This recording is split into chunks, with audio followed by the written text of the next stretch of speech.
എൻ്റെ ഒരു ദിവസത്തെ മിനിമം ഹെയർ ഫോൾ ആട്ടോ നിങ്ങളെ കാണുന്നത്. കൂടാതെ ഒടുക്കത്തെ ഡാൻഡ്രഫും. അപ്പോൾ ഹെയറിനൊരു പാമ്പറിങ് കൊടുക്കാൻ വേണ്ടിയിട്ട് ഞാൻ തൃശ്ശൂരത്തെ ലൈറയുടെ ബ്രാഞ്ചിലോട്ടാണ് ചെന്നത്. അപ്പോൾ എനിക്ക് ഹെയർ സ്പാ ചെയ്ത് തരുന്നത് എൻ്റെ റൂംമേറ്റ് ആയിട്ടുള്ള സെബിക്ക തന്നെയാണ്. ആൾക്കാണ് എൻ്റെ ഒരു സർവീസ് എടുക്കാൻ കിട്ടിയത്. ആൾ അതാണ് ചിരിക്കുന്നത്. ഓക്കെ, അപ്പം ഞാൻ സ്പാ ഫസ്റ്റ് ടൈം ആട്ടോ ചെയ്യുന്നത്. അപ്പോൾ നല്ലൊരു എക്സ്പീരിയൻസ് ആയിരുന്നു. കാരണം നല്ല മസാജിങ്, ആ ഒരു സാധനത്തിന് വേണ്ടിയിട്ടാണ് എല്ലാവരും സ്പാ ചെയ്യുന്നത്.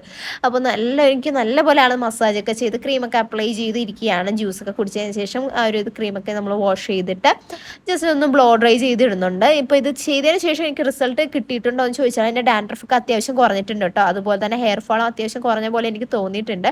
അപ്പോൾ നമ്മൾ ഇടയ്ക്കിടയ്ക്ക് സ്പാ ചെയ്യുന്നെങ്കിൽ നല്ല ബെറ്റർ ആയിരിക്കും ഹെയറിന്. ഇപ്പം നമ്മുടെ ലൈറയിൽ ഓഫേഴ്സ് അവൈലബിൾ ആണ്, സ്പായ്ക്കും ഫേഷ്യലും സ്മൂത്തനിങ്ങും ഒക്കെ. അപ്പോൾ നിങ്ങൾ ചെക്ക് ചെയ്ത് നോക്കുക. അപ്പോൾ ഇതാണ് നമ്മുടെ ആഫ്റ്റർ റിസൾട്ട് എന്ന് പറയുന്നത്. എനിക്കിത് ചെയ്തതിന് ശേഷം കണ്ട റിസൾട്ട് എനിക്ക് ഭയങ്കരമായിട്ട് ഇഷ്ടമായി. അപ്പോൾ ഹെയർ ഫാളും ഡാൻഡ്രഫും കുറയ്ക്കുന്ന വേറൊരു അടിപൊളി സാധനം കൂടെ എനിക്ക് കിട്ടിയിട്ടുണ്ട് കേട്ടോ. അത് നമുക്ക് നെക്സ്റ്റ് വീഡിയോയിൽ കാണാം. ബൈ.